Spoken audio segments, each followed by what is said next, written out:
بسم الله الرحمن الرحيم حامدا ومصليا ومسلما إنما يعمر مساجد الله من آمن بالله واليوم الآخر وأقام الصلاة وآتى الزكاة ولم يخش إلا الله فعسى أولئك أن يكونوا من المهتدين. جامعة تعلیم القرآن صالحانہ نوشہرہ کے علاقه صالحانہ وی کوټلی کلا واحد منفرد او یو داسې دینی درسگاه چې د درسگاه نه د علوم نبوت د قرآن او د حدیث د احیا دپاره برپور مهنت و کوشش شروع ده. اده شعبه کتب نوی بلډینګ تعمیراتی سلسله شروع ده. دلته کې چې دی نو مونږه خښتې اچولې دي، هلته کې مونږه سریه اچولې ده او دې نه علاوه دا تعمیراتي کار هغه شروع دی. د الله تعالی نوم هم اخیسته دی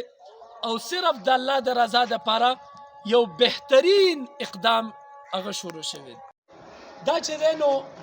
جامعه تعلیم القرآن اخیری چت دی او په دې چت باندې د ډېر وخت نه زموږ دا اراده وه چې انشاءالله په دې باندې یو تعمیراتي سلسله شروع شي. دا وګورئ د دې چاردیوارۍ مکمل بندوبست هغه شوی دی. دې طرف ته چې دی نو د دې چې کوم هغه انجینیرینګ دی هغه هم برپور طریقې سره ښایسته طریقې سره دې کې مونږه د درس نظامی د شعبه کتب او د دې نه علاوه د جامعه تعلیم القرآن داسې انتظامی سیزونو کمرې هغه بیلې بیلې دي. تاسو ته به انشاءالله پوره تفصیل سره ناظم تعلیمات صاحب او محتمم صاحب هغه چې دی نو دې باره کې خبره وکړي. دلته کې جامعه تعلیم القرآن ته مونږ راغو. دلته کې هغه تعمیراتي چې کوم سیسټم دی انجینیرینګ دی هغه مونږ برپور طریقې سره د طالبانو دپاره او فیوچر کې د یو یونیورسټۍ د یو کالج او د دې نه علاوه د انګلیش چې کوم ماحول دی او د اردو او د میتس او د فزیکس او د بایو د دې ماحول دپاره انشاءالله مونږ وسیع تر کوشش کړی دی. راځئ اول به چې دی نو د مدرسې نائب محتمم او ناظم تعلیمات مفتی سمیع الحق صاحب نه تپوس کوو. مفتی صاحب دا زمونږ چې دی نو دا جامعه مادري علمي جامعه تعلیم القرآن په دې کې دا تعمیراتي سیسټم شروع دی. دې حوالې سره تاسو سامعینو ته یو څو خبرې وکړو. بسم الله الرحمن الرحیم. معزز نن دا تاسو ګورئ دا ویډیو دا تاسو د ښودنې دپاره ځکه چې ډېر کسان مونږ ته دا پیغام راکړو چې یاره تعمیراتي کار شروع دی تر اوسه پورې مونږ ته پته نشته. نو مونږ وایو چې تاسو ته دا پیغام درکړو دا چونکې یو جدید طور نن سبا دا یو جدید شی چې دا ټول دنیا ته ډایرکټ نشر کیږي. بهر کیف زمونږ نن دا تعمیرات چې کورې دا په دې بنیاد باندې چې مونږ سره په جامعې کې چونکې طلبا الحمدلله روز به روز هغه زیاتیږي او مختلف شعبې په دې کې الحمدلله اوس صرف مونږ سره پیله ناظره وه، بیا حفظ شو، بیا شعبه کتب شو، اوس دې کې نهم لسم هم راغلی دی. نو هغې دپاره مونږ ته د کمرو ډېر زیات او اشد ضرورت و.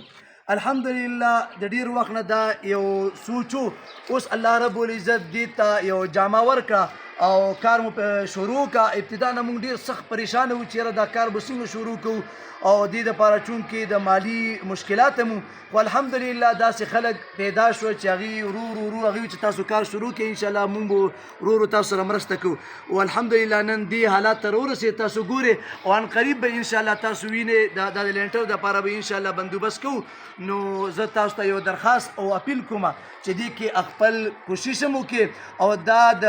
آخرت دپاره د سرمایې په طور باندې صرف د ځان دپاره نه بلکې والدینو دپاره د خپل مشرانو دپاره دا یو صدقه جاریه ده. انشاء دې کې خپل برپور کوشش وکړئ. جزاکم الله خیرا.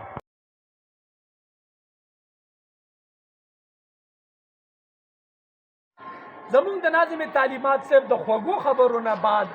اوس زه راځمه زمونږ چې کوم مشر دی زمونږ د دې علاقې یو ډېر معتبر شخصیت او مولانا نورالامین صاحب د دې مدرسې محتمم اعلی دی او هغوی به تاسو سره مخاطب شي. محتمم صاحب اول خو سلام علیکم. محتمم صاحب زمونږ چې دی نو د تعمیراتي سلسله الحمدلله پوره عروج باندې ده. زمونږ دا سلسله چونکې تاسو ته ما وویل چې په عروج باندې ده نو د دې سلسلې دپاره محتمم صاحب مونږه الحمدلله بین الاقوامي طور سره زمونږ د ویډیو هغه کتلی کېږي او مونږ سامعینو قارئینو ته څه طریقې سره داسې یو پیغام ورکوي چې د جامع تعلیم القرآن په دې افشا کې د دې په احیا کې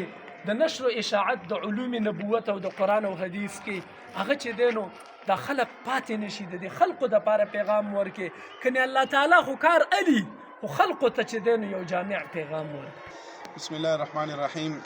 بس څنګه چې مفتی صاحب سمیع الحق صاحب ناظم تعلیمات او شعبه کتب نگران جناب مفتی انور الحق صاحب تاسو ته تفصیلی حالات بیان کو بس مدرسې باندې کار لګیا دی. الحمدلله څنګه چې د حفظ په شعبه کې مونږ د قوم ته بچي ورکړي دي ناظرې په شعبه کې مونږ د قوم ته بچي ورکړي دي نو مخکې قدم مونږ اوچت کړی دی او د کتابونو چې علم کومه سلسله ده او ورسره د سکول سلسله هم ده دا دواړه چې دي نو یو ځای باندې روانې دي هغوی دپاره مونږ ته یعنې ډېره ښه ضرورت و چې مونږ بره کلاسونه جوړ کړو بره چې دی نو هغه درسګاهونه جوړ کړو چې په هغې کې د علم د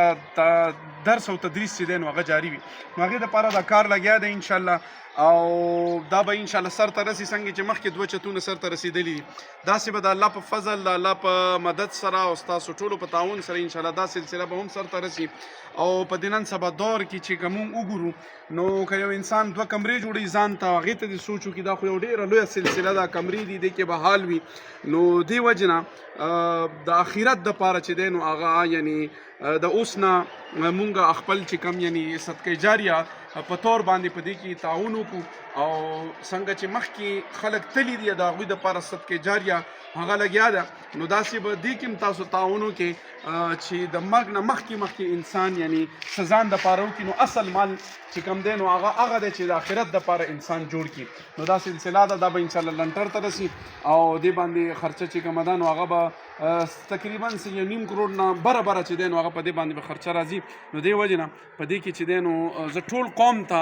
دا دعوت هم ورکوم درخواست هم کوم چې په دې کې پوره حصه واخلي اکثر خلک وایي چې یاره د داسې صدقه جاریه دپاره داسې ځای وي داسې څه موقع وي نو نن موقع الله رب العزت راکړې ده او په دې موقع چې دا نو دا ضایع نه کړو په دې کې भरपूर موږ تعاون وکړو او الله رب العزت ته او یو خصوصي خبره چې خصوصا که د چا مالی تعاون کیږي خو به اسیم کوي خو که د چا مالی امداد وس نه کیږي نو سپیشل دعاګانې دي کوي چې الله رب العزت دا په خیر سره سر ته ورسي او الله رب العزت ته زمونږ او تاسو ټول څومره چې په دې کې موږ سره تعاون کوي څه قسمه تعاون کوي الله دې خپل دربار کې قبول او منظور وګرځي. جزاک الله محترم صاحب ډېره مننه او وتعاونوا على البر والتقوى ولا تعاونوا على الاثم والعدوان تاسو د نیکۍ په کارونو کې تعاون وکړئ د قرآن فیصله ده د دې د وجې نه زه تاسو ته درخواست کوم د دې تعمیراتي سلسلې کې خپل حصه واچوئ او د خپل آخرت ګټه تیاره کړئ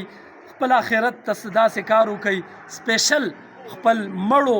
دپاره چې دی نو څه ولیږئ ستاسو ډېره مننه. السلام علیکم ورحمة الله تعالی وبرکاته. ډېره مننه.